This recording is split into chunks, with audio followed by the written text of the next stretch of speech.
Biegający bez głów optymiści, będący potomkami dinozaurów. Zapamiętują 100 ludzkich twarzy i są swoistym żyroskopem.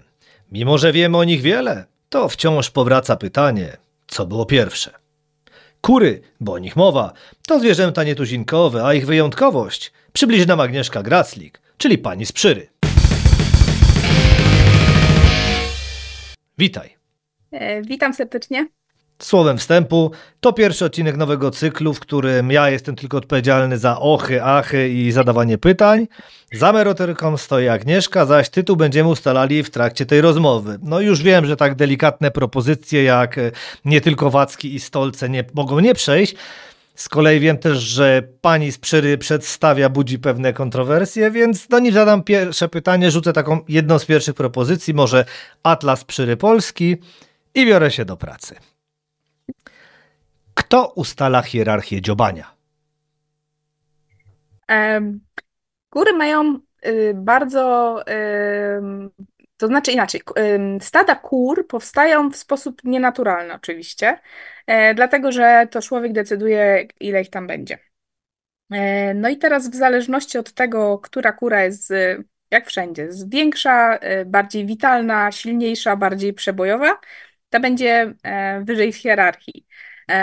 Nie ma tych nie ma tego ustalania hierarchii tak mocno drastycznego jak u kruk na przykład, które pod tym względem są tam bardzo takie rygorystyczne i tam, żeby awansować wyżej w hierarchii, to naprawdę trzeba się mocno postarać. Natomiast u kur ta hierarchia jak najbardziej istnieje. I tutaj trzeba się podporządkować, bo inaczej będzie oklep to taki konkretny, bo one też potrafią sobie tam nawzajem się doprowadzić do pionu, jak któraś za dużo fika, tak? Czyli tutaj te kury ustalają sobie, to bardzo jest wszystko subtelne tak naprawdę różnica, bo jak my spojrzymy na kury, to nam się wydaje, że wszystkie są takie same, natomiast dla nich te różnice są bardzo oczywiste i samo właśnie to, że one potrafią się znakomicie rozpoznawać, która jest która i dla nich to nie jest oczywiście taka sprawa trudna do ustalenia, która to jest Marysia, która to jest Kasia, która to jest Wiesia. Także one sobie zapamiętują, która jak się zachowuje, która jest silniejsza, która jest większa i bez problemu ustalają, która ma prawo pierwsza zjeść i która ma prawo do lepszych kąsków. Czyli tu głównie o jedzenie jednak chodzi? Tak, zdecydowanie, no bo jakby tutaj dostęp do pokarmu to jest ta podstawa. Oczywiście potem jakieś jeszcze są kwestie typu lepsze miejsce na gniazdo, ale to już jest taka mniej, zapewne codzienna sprawa tak naprawdę i raczej nie dotyczy takiego codziennego przepychania się o jedzonko, znaczy się w życiu po prostu. Dobrze, następne pytanie, na które nie będę zdradzał, kto mnie naprowadził, ale bierze udział w tej rozmowie. Czy kurom jest bliżej do delfinów niż nam? No wszak mają tą taką wyjątkową zdolność spania jedną połową mózgu. Tak, w ogóle sen kur jest, to znaczy inaczej. Ja tutaj mówię o kurach, natomiast większość tych rzeczy fizjologicznych, takich typowo, dotyczy tak naprawdę wszystkich ptaków, a przynajmniej większości ptaków, zwłaszcza tych inteligentniejszych. Natomiast kury, z racji tego, że są bardzo blisko ludzi, są bardzo ładnie przebadane i często takie obserwacje przypadkowe, gdzieś ktoś ma kury i sobie na nie chwilę popatrzy i coś tam zauważy, potem one się przeradzają w jakieś fajne doświadczenia, eksperymenty, jakieś takie bardziej naukowe. No i tutaj faktycznie wychodzi, że kura ma ten tryb czuwania jedną połową mózgu, że ona może sobie z jednym okiem zamkniętym spać i realnie odpoczywać, natomiast drugie oko jak najbardziej nastawione jest na to, żeby wypatrywać tego drapieżnika, czy niebezpieczeństwa, czy może akurat tego, że ktoś sypnie. Także tutaj faktycznie ta aktywność jednej półkuli mózgu funkcjonuje. Natomiast z takich ciekawszych jeszcze rzeczy to, że, bo tutaj o tych delfinach wspomniałeś, a propos tej bliskości, okazuje się, że jednak jeśli chodzi właśnie o sen, to kurom jest bliżej do ssaków niż do, prawdopodobnie, przynajmniej na ten stan naszej wiedzy, gadów. Dlatego, że u kur występuje tak zwana faza REM, czyli ten faza szybkich ruchów gałek ocznych, która jest raczej do tej pory przypisywana była ssakom. Nie u wszystkich, to znaczy nie było to oczywiście u wszystkich sprawdzane, natomiast raczej jest to kwestia taka ssacza.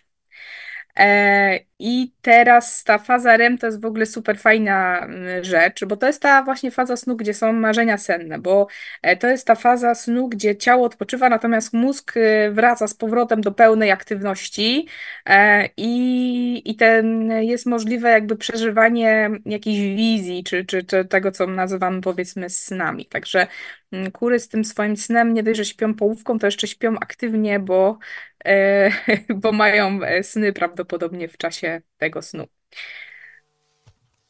A o czym mogą śnić kury? Bo wiemy, że No to androidy... jest No, przepraszam.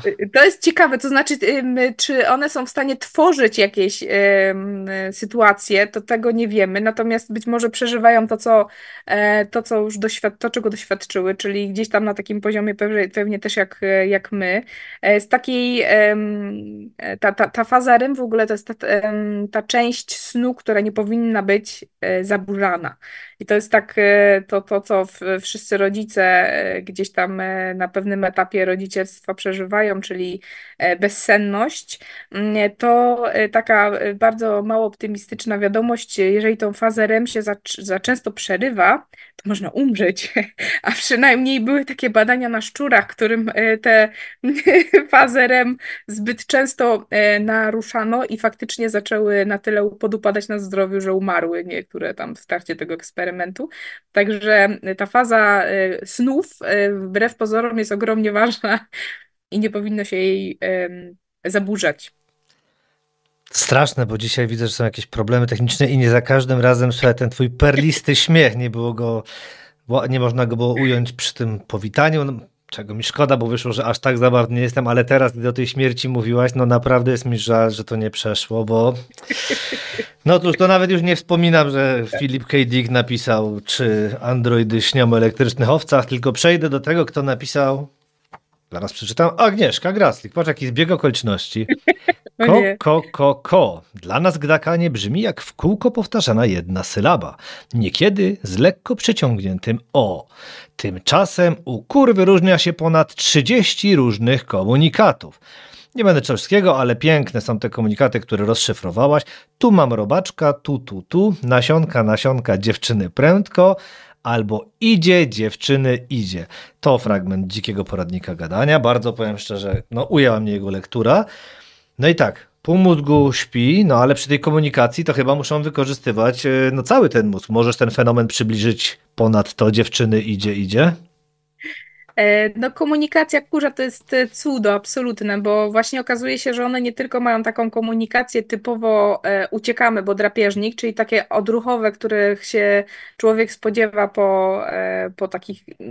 Inaczej, ludzie nie bardzo wierzą w intelekt kur, w związku z czym mało się po nich spodziewają inteligentnych jakichś rozwiązań biologicznych, natomiast właśnie jeśli chodzi o tą komunikację, to jest fantastyczna sprawa, bo one rzeczywiście są w stanie przekazać sobie takie bardziej subtelne rzeczy i ciekawe, i też przez to, w jaki sposób się komunikują, badacze odkryli, że one mają te mózgi dużo sprawniejsze, ciekawsze niż by nam się wydawało. Na przykład jest różnica, jeżeli na przykład kogut ostrzega stado przed atakiem z powietrza, czyli przed jakimś tam jastrzębiem, powiedzmy, to okazuje się, że inaczej się odzywa, ciszej, jeżeli jest na odsłoniętej przestrzeni, a za to dużo głośniej w momencie, kiedy jest na przykład pod osłoną drzew albo pod jakimś tam, powiedzmy, elementem zabudowy.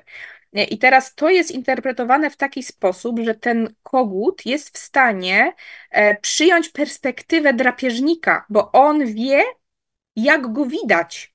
Czy go widać, czy go nie widać, i wie, że ten atak z powietrza może być na niego, znaczy, że on jest w tym momencie niewidoczny, czy jest w stanie patrzeć jakby na siebie oczami drapieżnika. I to jest już gruba sprawa, bo to nie jest takie już rzecz dla prymitywnego mózgu do ogarnięcia. I podobnie na przykład też takie samce, które są właśnie niżej w tej hierarchii dziobania, czyli jeżeli powiedzmy jest stado Stado kur rzadko kiedy opiewa w takim modelu, powiedzmy, gdzie się te jajka pozyskuje, rzadko kiedy opiewa większą ilością kogutów, no bo jakby nie jest to potrzebne. Jeden kogut na duże stado sobie wystarczy. Natomiast jeśli jest więcej tych kogutów, to się okazuje, że tam zaczynają się bardziej takie subtelne też rzeczy odbywać. Mianowicie te koguty, które nie są dominujące, starają się zdobyć sobie dziewczynę. No i na przykład się okazało, że w momencie, kiedy ten główny kogut jest w okolicy, to one się przestawiają na komunikację bardziej niewerbalną, czyli na przykład potrafią udawać, że znalazły jedzenie po cichu, A bo to normalnie mają na cwaniaki. to na przykład jakiś dźwięk. Natomiast w momencie, kiedy tego koguta nie ma w pobliżu, albo on jest czymś na przykład zaabsorbowany wtedy, to wtedy one używają tej komunikacji już wokalnej na zasadzie znalazłem robaka, halo dziewczyny, przyjdźcie tutaj. To jest jeden z elementów też ciekawych, bo to jest często może być kłamstwo, bo wcale nie musi niczego znaleźć, ale będzie się chwalił, bo wtedy dziewczyny przybiegną. Czyli kolejna jakby przykład na to, że ta kura, ten kogut w tym przypadku, jest w stanie przyjąć perspektywę innego samca. Widzi, że tam na przykład jest zajęty czymś i on może sobie teraz tutaj, albo zaabsorbowany, powiedzmy wystraszony, cokolwiek, i on może sobie teraz głośniej się odezwać na przykład, nie? No i właśnie dodatkowo dochodzi ta opcja z kłamstwem, która też jest już tak, nam się kojarzy jednak z czymś bardziej zaawansowanym, żeby już umieć ściemnić i nabrać kogoś, to już też trzeba mieć jakieś więcej w tej głowie. Także ta komunikacja obejmuje też na przykład inaczej będzie się kura odzywała, jak będzie się skradał lis, inaczej się będzie odzywała, kiedy się będzie skradał, kiedy będzie właśnie coś z góry atakowało. Inne będzie dźwięk na różne jedzenie na przykład, na takie bardziej atrakcyjne, bo kury też się między sobą tym jedzeniem zwołują się na to jedzenie, demonstrują je sobie, pokazują, one tak też się jakby trochę wspierają bardziej w tym stadzie, to nie jest tylko i wyłącznie konkurencja o ten pokarm i jakieś tam która pierwsza zje i ucieknie, tylko raczej gdzieś jakaś tam współpraca też się pojawia. Także tutaj ta komunikacja to jest w ogóle czat i to jest tak fajnie też na różne sposoby przetestowane. I tutaj znowu prawdopodobnie to, że to akurat wiemy o tych kurach, wynika z tego, że po prostu te kury dobrze poznaliśmy. Ale bardzo możliwe, że większość ptaków ma tego rodzaju komunikację, tylko na tyle jeszcze są dla nas mało poznane, że nie jesteśmy w stanie jakby tego stwierdzić. Przerażające wiedzą, jak spojrzeć z cudzej perspektywy, to czy spojrzały kiedykolwiek na świat z perspektywy dżdżownicy, gdy tu się nagle zbiera cały team kur, jojku, i sobie debatują, no to jest w ogóle przerażające.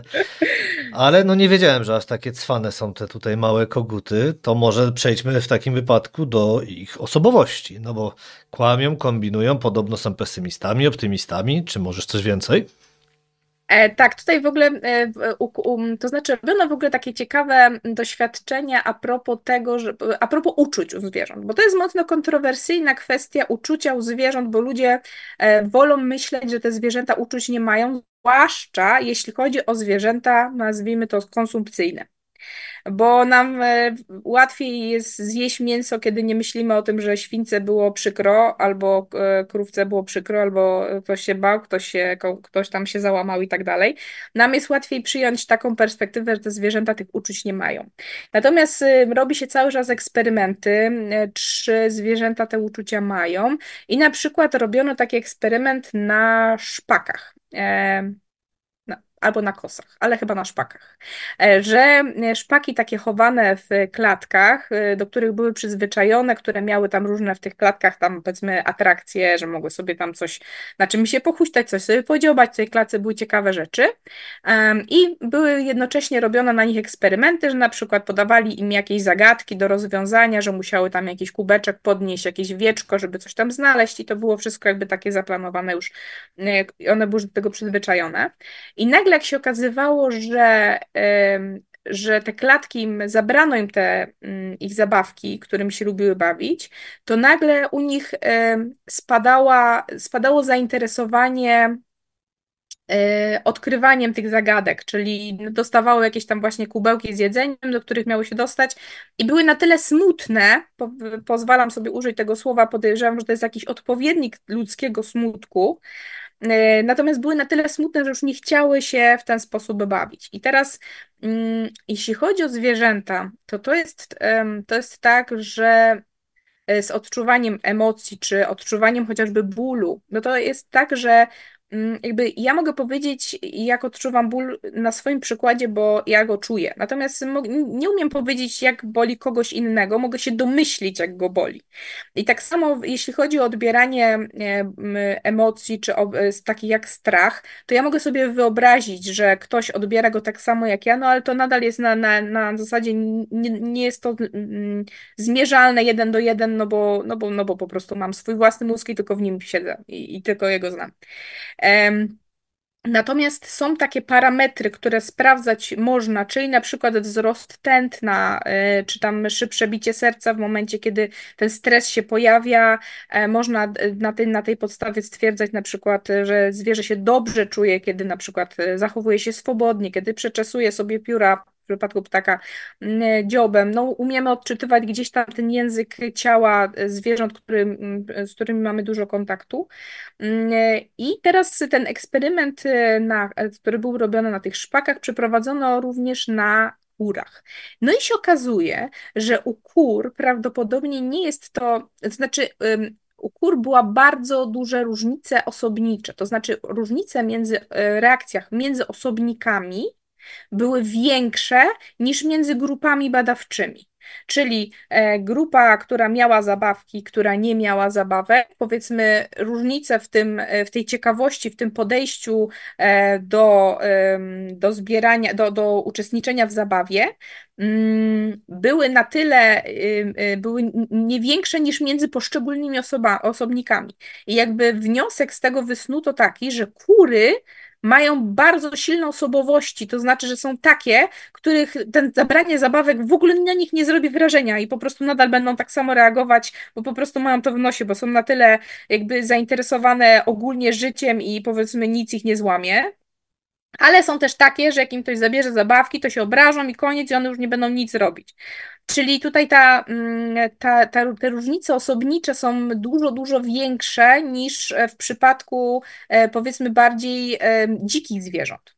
No i to ma uzasadnienie o tyle, że jednak selekcja naturalna nie idzie w kierunku wyodrębniania się osobowości. Czyli te szpaki, one nie miały, ewolucja nie chciała, żeby one miały inne osobowości i tam jest większa, powiedzmy, unifikacja tych osobowości. Natomiast kury, których są selekcjonowane przez człowieka, gdzie na przykład w przypadku selekcji oprócz tego, że tam niosność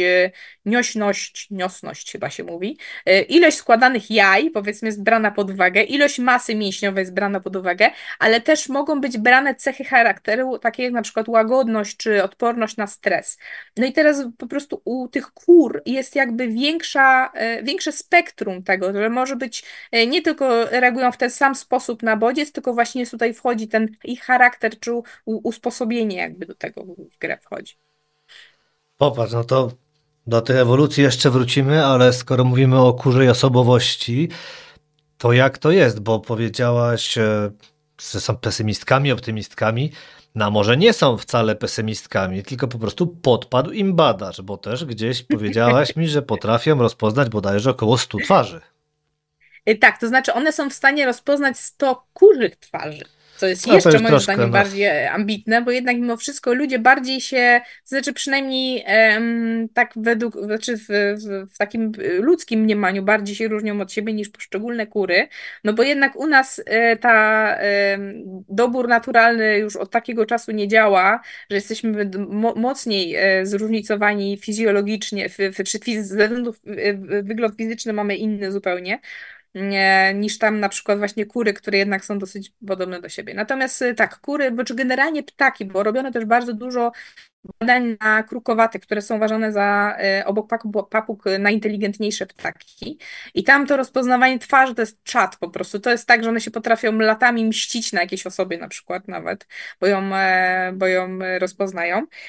Natomiast w przypadku kur faktycznie również to rozpoznawanie twarzy i to bez względu na ubiór, czyli to na pewno chodzi o twarz, czy tam może głos, ale też chodzi o jakby samą twarz, a nie jakieś tam dodatkowe akcesoria. Natomiast one są w stanie rozpoznawać 100 swoich Co najmniej, bo to jest tyle opiewało badanie do 100 twarzy innych kur są w stanie rozpoznać na takiej zasadzie, że nawet jeżeli zostaną na dłuższy czas rozdzielone, to one po czasie nadal się rozpoznają i nadal niektóre swoje koleżanki lubią, a niektóre nie lubią. Przy innych będą częściej przybywać, a przy innych nie. Czyli te preferencje dodatkowo i one jakby swoje charaktery również wiążą z tym wyglądem. To nie jest tylko tak na zasadzie, że tą znam, tą znam, tą znam, ale tą znam i wiem, jaka ona jest. Kurczaczki. Wiesz co, tak teraz wróćmy w takim wypadku, bo mówisz, że poznają tych twarzy tak wiele, a szacuje się, że bodajże kur jest teraz, nie wiem, 25-30 miliardów, bo napotkałem na różne dane i to bym chciał wrócić do tej ewolucji. To nie jest chyba, czy przynajmniej nie powinno być rozpatrywane w kategoriach sukcesu ewolucyjnego, tak przynajmniej. No to jest właśnie ciekawa sprawa, no bo w tej chwili na ten moment to jest najliczniej występujący kręgowiec, tam, bo mówię, bo to już w te miliardy idzie i to jest właśnie około 30 miliardów tak na ten moment. Natomiast w związku z tym, że to ich życie jest bardzo krótkie, bo one są w przemysłowej hodowli, nie żyją za długo te kury, także jakby tutaj też ilość kolejnych osobników jest w ogóle, nie było takiego przypadku w dziejach Ziemi, żeby kręgowiec tak szybko, takich ilościach występował. No i teraz ta ilość to teoretycznie jest sukces, no bo jakby taką główną ideą jest przekazanie dużej ilości kopii swojego materiału genetycznego dalej. No i to jakby działa. Natomiast kury są najgorzej traktowanymi zwierzętami w historii świata. I to, co jest o tyle ciekawe, bo to wynika częściowo z tego, że one nie mają takiej dla nas przystępnej mimiki. To znaczy, że po nich nie widać tego lęku, po nich nie widać bólu, po nich, bo tak jak na przykład po psie, nawet po świni, po krowie, to ten strach widać w nich i to jest łatwiej nam jako ssaki nam łatwiej je trochę odczytać. Natomiast kur nie, te kury w ogóle po nich tego nie widać. No wiadomo, będą uciekać, jak nie ma wielkiego zagrożenia, to będą podobnie reagować jak jest, przynajmniej w naszych oczach. Także tutaj jest to no bardzo przykre, bo jednak te kury są w przepotwornych warunkach. To w ogóle nie sposób sobie tego wyobrazić, bo normalnie ludzie też nie chcą o tym myśleć, bo jednak jemy te jajka, jemy mięso i ciężko sobie o tym myśleć, bo potem mniej smakuje albo no, po prostu odpychamy to od siebie. Natomiast tutaj, jeśli chodzi o ten sukces ewolucyjny, to właśnie trudno mówić czy to jest dla nich dobre, nie? No bo to jednak teoretycznie żyją, ale kiepsko żyją. Przynajmniej większość, to znaczna większość. Tak, oczywiście należy podkreślić, że mamy świadomość, że no, życie na fermie nie należy do najlżejszych. I jak powiedziałeś o tej liczebności, to nawet, bo tak te reportaże z ferm, bodajże nawet Zadychy i te inne były dość głośne, to niedawno faktycznie gdzieś natrafiłem na materiał, iż bodajże bodajże w ciągu roku brojlery mają nawet 7 cykli. Czyli, że de facto 7 pokoleń w ciągu roku można na fermie wyhodować, więc jak się spojrzy na te liczby, to chyba 3 miesiące z tego, co kojarzę, ale też takie nawet robili badania na fermach, gdzie są wnioski, to tam wychodzi, że na przykład potrafią mieć 20, 30, 50% kur mają złamania na przykład. To już mówi o tych, jakie te warunki są ciężkie, że te zwierzęta z tymi złamaniami żyją i noszą te jajka, no bo nie mają innego wyjścia. Do tego wszystkiego to obcinanie dziobów, żeby one się nawzajem nie atakowały, bo wiadomo, że takie zagęszczenie powoduje agresję. To też jest, no obcięcie dzioba, no to jest, tam jest w środku kość, to jest przepotworne dla nich i tak dalej. Także tutaj to jest straszny temat, i to właśnie na taką skalę, jak to funkcjonuje, to jest już, nie da się tego zatrzymać i nie da się tak naprawdę, nie ma dobrych rozwiązań na to, innych niż to, żeby ludzie zaczęli kupować etycznie bardziej, a to nie jest do przeprowadzenia. Na pewno nawet nie w naszym kraju, gdzie jest w miarę jeszcze dostatnio się żyje, to nawet u nas to nie wchodzi w grę, bo ludzie wolą kupić tańsze jajka, nie?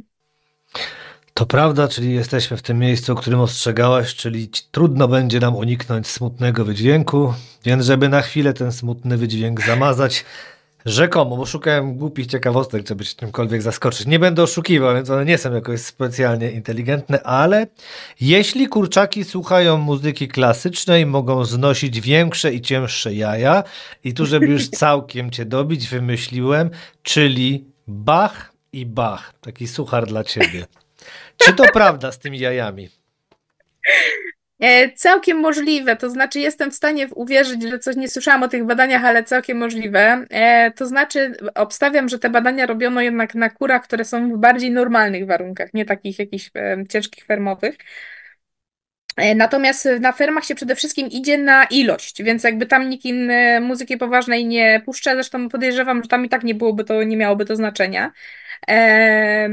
Natomiast generalnie ptaki są skonstruowane w taki sposób, żeby składać, żeby mieć w brzuchu jakby jedno jajko tylko, dlatego że to ułatwia latanie. Jak się nie ma w brzuchu jajka, to się łatwiej je lata.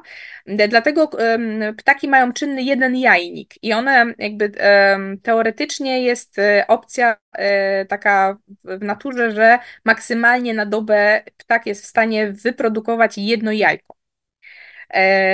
Kurom się to skraca ten czas, robię z nim sztuczną dobę, tam manipulując światłem, żeby one więcej składały tych jajek. Natomiast jestem w stanie uwierzyć, że jeżeli taki ptak ma bardzo komfortowe warunki, a sądzę, że ta muzyka puszczana im była również związana z tym, że nie miały stresu i tak dalej, myślę, że tak, że to możliwe, że to wpłynęło również na wielkość tego jaja i na jakiś tam większy komfort, powiedzmy, tego ptaka. Mówisz o komforcie, a mi w głowie gra w grocie Króla Gór Griga i tak nie wiem, czy te kury byłyby zadowolone, ale dobrze. Kolejna z ciekawostek, nie wiem gdzie przebadanych, ale internet takie posiada. Rekordowa liczba żółtek w jednym jajku to 9. To też jestem w stanie w to uwierzyć, dlatego że takie anomalie w momencie, kiedy organ, taki jak jajnik, jest tak nadużywany, powiedzmy, to tam jak najbardziej może dojść do jakichś anomalii, do jakichś krzywych podziałów, do czegoś takiego i może się tak zdarzyć, że powiedzmy tych żółtek jest więcej. Są kury, które mają taką tendencję do na przykład tego, żeby składać więcej żółtek, znaczy się, żeby zawierać więcej żółtek w jednym składanym jaju, bo po prostu mają taką fizjologię jajnika, że w trakcie powstawania jajka gdzieś tam tych żółtek się więcej trafia. Także jak najbardziej myślę, że to jest możliwe. Nie sprawdzałam, natomiast jestem w stanie w to uwierzyć. Jedyne co wiem, co nie muszę sprawdzać, to że na targu w Chorzowie można było kupić jajka, które z 95% pewnością miały 2 żółtka. I A tak to właśnie było. mogło tak właśnie być, że były kury, gdzieś to było pewnie rodzinnie przekazywane i było stado, które miało właśnie taką tendencję, bo to jest też genetyczna sprawa, także myślę, że całkiem możliwe tak też To jest. teraz ciekawostka ala pułkownik Sanders. Kurczaki nie czują słodyczy, ale same mogą smakować słono. Powiem szczerze, to jest chyba moja ulubiona ciekawostka. To znaczy smak mięsa, tak? Tak, tak, Kurzego? tak, że one nie czują smaku słodkiego, ale mięso słone czują. Że one same smakują słono, tak Że to one można smakują zrozumieć. słon. Czy tak? Co do smaku, to ja się nie wypowiem, bo ja jakieś 30 lat nie jem żadnego mięsa, więc nie umiem tutaj nic powiedzieć na temat tego, że czy one są słone. Natomiast być może jest tam jakaś metaboliczna kwestia, która sprawia, że one mogą odkładać sól. Trudno mi powiedzieć. Albo to też może być kwestia indywidualna osoby kosztującej, nie? Bo tam różne mają ludzie zapatrywania na to, co jest słone, a co nie słone. Na pewno nikt nie zmyśliłby takiej ciekawostki, no dajmy spokój, jest za dobra, żeby ją wymyślić po prostu. To tak już bardziej do poważnych rzeczy, co z kąpielami w pyle? Bo to podobno one stoją za dobrym stanem upierzenia. A tak, to znaczy ogólnie ptaki są nękane przez roztocza piórowe. które no też gryzą, które piją, tam mnóstwo może się pojawić różnego rodzaju pasożytów, a jak im dowalą z takiego pyłu, kury się tam gdzieś przeczochrają w tym pyle, to natychmiast spada wilgotność, to obrywają kamieniami przez łeb i tak dalej, więc to te pasożyty skutecznie gdzieś tam wypłasza z upierzenia. Tutaj jeśli chodzi o te kąpiele, to też jest taka kwestia komfortu dla tych zwierząt, bo one gdzieś mogą sobie takie naturalne potrzeby realizować, więc też to też może być tak, że kury, które mają stały dostęp do tych kąpieli, to są po prostu szczęśliwsze z tego powodu i dlatego też lepiej jedzą, chętniej biorą udział u jakichś towarzyskich eventach i są po prostu przez to bardziej zadbane i szczęśliwsze, mają lepsze pióra. Ja bym też tą drogą szła. Ale mówię, takie typowo mechaniczne też jak najbardziej znaczeniem ma. Chciałbym ten event kur zobaczyć, czy tam śpiewają, jak to było, Koko Koko Eurospoko, pamiętam w 2012. Jestem w stanie to sobie wyobrazić. Teraz coś, co w internecie zawsze zdobywało sławę, czyli czy to prawda, że kury są potomkami dinozaurów? Widzę, że wokół tej ewolucji się kręcimy. To znaczy, one są najbliższymi żyjącymi krewnymi, to raczej w tym kierunku, bo te potomkowie to jakby sugerują, że one powstały z tych T-Rexów, a to chyba nie jest takie proste. To znaczy, one mają wspólnych przodków, ale tutaj to nie jest bezpośrednia linia i to jest jakby. Natomiast tak, to co w tej chwili obserwujemy w kurnikach, to jest najbliższe dinozaurowi teropodowi konkretnie, bo to chodzi o te dinozaury gadziomiedniczne. Tam jest odwrotnie z tym, tak, nie ptasiomiednicze, tylko gadziomiedniczne. I one faktycznie są najbliżej spokrewnione i właśnie dlatego kury też wykorzystano do badań, żeby odtworzyć sposób poruszania się T-Rexa. To jest jedna z ciekawszych rzeczy. To jest w ogóle bardzo poważna praca, która ukazała się w takim poważnym, bardzo takim już żurnalu, czyli PLOS ONE. I tutaj zbadano to w taki sposób, że kurom przyczepiano do ogonów obciążniki, bo jakby one mają inną postawę niż T-Rex.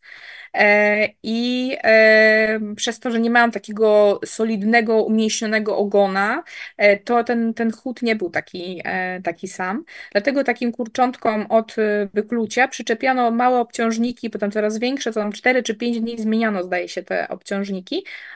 I faktycznie zaobserwowano, że kura zaczyna się poruszać bardziej jak T-Rex, tak jak sobie to przynajmniej wyobrażamy. I to niejako było też potwierdzenie tego, jak te T-Rexy się poruszały. Natomiast praca uznano ją za na tyle, powiedzmy, niepoważną w tym wydźwięku swoim, że zdobyła nagrodę Ig Nobla, czyli nie takiego, to często błędnie się nazywa antynobla, to absolutnie nie jest antynobel, tylko to jest takie uznanie badań, które są w jakimś tam, powiedzmy, śmieszne w jakimś wydźwięku. No i to faktycznie trochę się kojarzy z mało poważnym zajęciem, jak naukowiec idzie do pracy po to, żeby przyczepić kurze grubszy ogon i zobaczyć, czy chodzi jak T-Rex, to się raczej kojarzy z czymś, co może robić kilkuletnie dziecko, a nie dorosły sobie naukowiec. Natomiast no, jakby praca jak najbardziej poważna i fantastyczne wyniki wyszły. Także to też dzięki kurom udało się te T-Rexy lepiej zbadać. Także tak, tutaj to pokrewieństwo, to znaczy w ogóle pokrewieństwo ptaków z dinozaurami jest oczywiste, jak się człowiek przyjrzy, na przykład moim ulubionym obiektem są kawki. Jak kawki chodzą i ze sobą gadają, one mają nawet takie dźwięki, którym się kojarzą z raptorami jakimiś, no to ewidentnie widać, że to jest ta sama natura, że to jest po prostu, gdyby nie to, że paskudna ewolucja odebrała im zęby, to one bankowo by się nam rzucały do twarzy. To jest po prostu mur beton, że tak by to się skończyło. Że one mają tą dzikość raptora w sobie. Nawet są takie memy, gdzie widać, że te małe ptaszki udają, prawda, właśnie dinozaury, ale jeśli jesteśmy tak przy ignoblach, bo myślę, że kiedyś będziemy musieli poważnie o nich porozmawiać, no to wcale nie tak dawno, 5 czerwca, obchodziliśmy Dzień Martwej Kaczki, który też jest związany z jednym z najważniejszych odkryć, prawda, czyli no może nie rozmawiajmy o seksie martwych kaczek. Zostańmy dzisiaj jeszcze przy tych kurach. Skoro mówimy, że są potomkami dinozaurów, no to z pewnością są twardzielami. Czy mówi ci coś imię Mike? Mike, nie, konkretnie nie kojarzę teraz. Znaczy, A bez, jeżeli... a bez głowy kurczak Mike? Ach, tak, tak. Bezgłowy kurczak, który to jest taka trochę upiorna historia. To chodzi o tego kurczaka, któremu odcięto nieskutecznie głowę. Tak? Zgadza się. 10 września 1945 roku pozwoliłem sobie tutaj skorzystać z pomocy. Farmer z miasta Fruita w stanie Colorado chciał go zabić, młodego Majka, no ale mu się nie udało. Mike żył, mimo że głowy nie miał.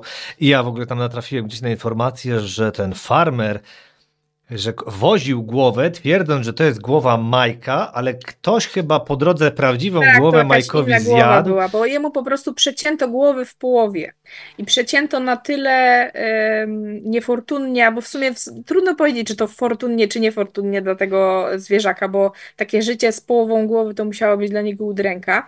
Natomiast zostało na tyle mało uszkodzony ten mózg, że ten zwierzak faktycznie działał. Natomiast nie mógł jeść. Oni go tam, zdaje się, karmili jakoś przymusowo, w sensie Tak, wstrzykiwali tak. coś do tego. I to było takie ku uciesze tłumu po prostu robione, bo faktycznie no, przeszedł do historii, wszyscy o nim mówili i podejrzewam, że właściciel, który tak nieskutecznie go zabił bardzo, to znaczy ostatecznie skutecznie go zabił, ale podejrzewam, że sporo się na tym wzbogacił no i został sławny już na wieki, tak, że miał półmartwego koguta Majka.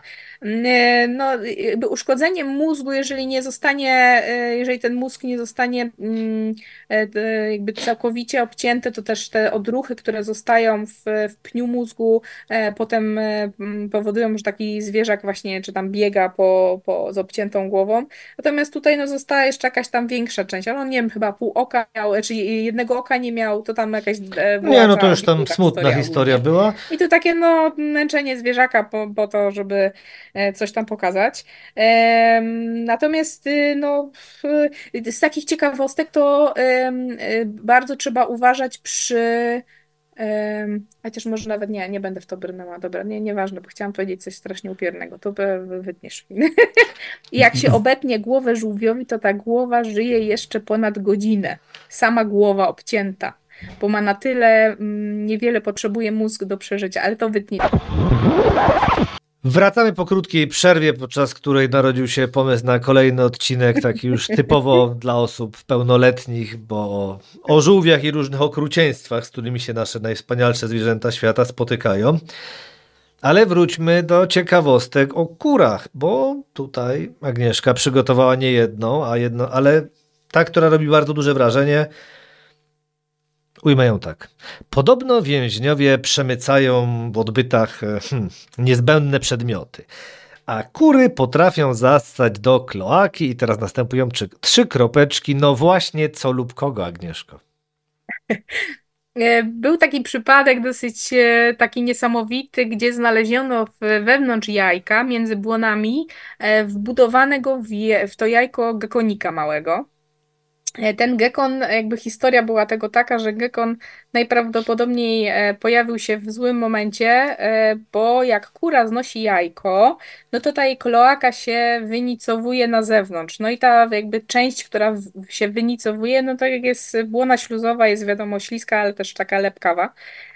Więc ten gekon prawdopodobnie w tym momencie został zassany przez tą kurzą kloakę i myślę, że walcząc o życie gdzieś podpełzł na tyle wysoko w głąb jajowodu, że natrafił na ten moment, gdzie to jajko było czy się obudowywane z skorupą.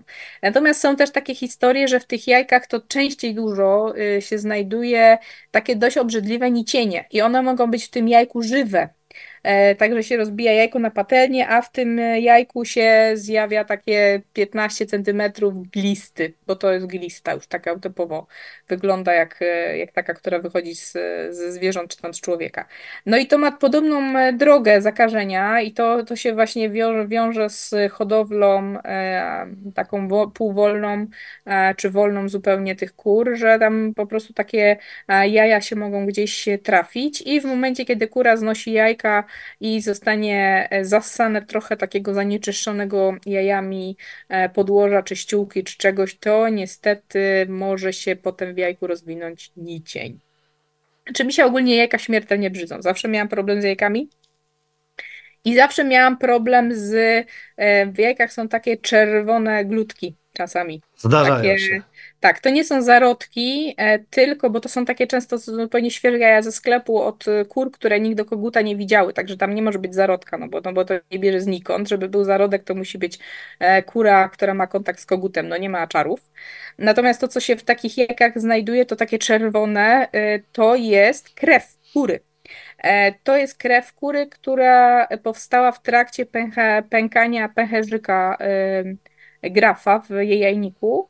Czyli w momencie, kiedy to jajko powstaje, to pojawia się odrobinka krwi i ona czasami się zdarza, że zostanie obudowana w tym jajku. Znaczy nawet całkiem często, bo takie jajka z tą kawałkiem krwi, taką plamką, to się dosyć często zjawiają. To było dla mnie lekkie pocieszenie, bo jednak bardziej bym się brzydziła zarodka chyba niż tego. Natomiast ja mam straszny problem z jajkami właśnie dlatego, że one są w środku takie całe błonowato-śluzowate. Dużo bardziej kulturalne pod tym względem są właśnie jaja gadów, bo one nie mają tych sprężyn wstrętnych, które potem jak są surowe jajka się ciągną. Zostawmy na E, chwilę te jaja gadów, bo do tego jeszcze wrócimy. Bardziej interesuje mnie, co z tym nicieniem, czyli co? Wbijamy jajko, mamy nicienia na patelnię, no to śmietana, ser i robimy carbonarę, bo nie wiem, bo tak zacząłem się zastanawiać, no teraz. Znaczy, teoretycznie jest jak najbardziej białko jadalne, można zjeść. Białko jest białko. Natomiast jedzenie nicienia to nie jest koniecznie coś, co się człowiekowi będzie podobało. Także ja dlatego jestem zwolenniczką, że jeżeli to jajko trzeba rozbić, to nie bezpośrednio na patelnię, tylko do czegoś osobno. Aczkolwiek to są oczywiście bardzo rzadkie przypadki i prędzej się trafi w jajku tak zwanej od wiejskiej szczęśliwej kurki niż z jaja sklepowego. No niemniej może się zdarzyć, bywają takie przypadki, także no.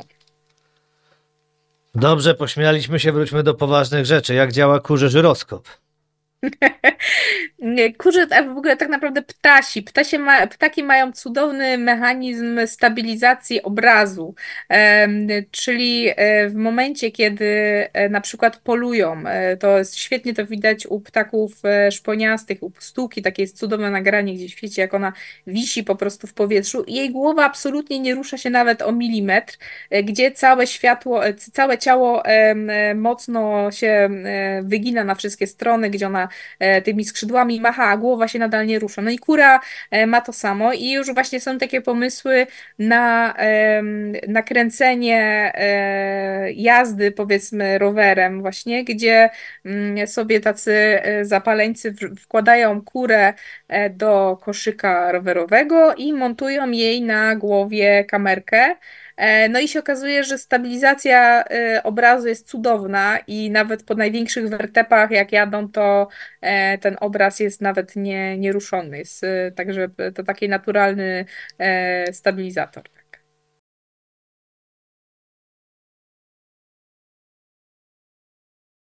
Bardzo, bardzo ciekawe.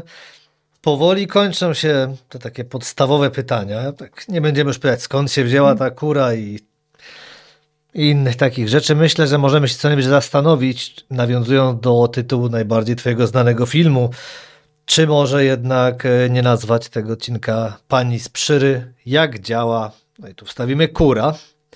Ale muszę zadać trudne pytanie, które no, dobre 20 lat temu podbijało internet i mam chyba z 6 stron odpowiedzi wydrukowanych. A mianowicie, dlaczego kura przeszła przez ulicę? Też ja znam odpowiedź, dlatego że chciała być po drugiej stronie, ale nie wiem, jaka jest oficjalna wersja. No to pani przedszkolanka, żeby przejść na drugą stronę. Platon dla ważniejszego dobra. Karol Marx to było historycznie nie do uniknięcia. Korwin-Mikke, ponieważ to była jedyna wycieczka, na którą chciał zezwolić kurze rząd. No i mamy takie odpowiedzi wiele. Tutaj dalej jest, że ktoś dymisjonuje tę kurę. Bill Gates wypuścił kura Office 2024. No ale tak naprawdę te kury rzadko przekraczają ulicę. No, kury są więźniami naszymi, więc trudno tutaj mówić o tym, żeby specjalnie miały wolność w tym zakresie, ale jeżeli mają ochotę to i mają możliwość, to przechodzą. Satysfakcjonuje mnie ta odpowiedź. Bardzo dziękuję Ci za to, że mogłem być w tym podcaście. Teraz te ochy, achy dorzucę. Och, ach. Bardzo mi się podobało. Tytuł poznadzą wszyscy niedługo. I cóż, no już myślimy nad kolejnymi zwierzętami, które trafią na tapet, nim trafią na stół, więc bardzo Ci dziękuję jeszcze raz. Dziękuję również.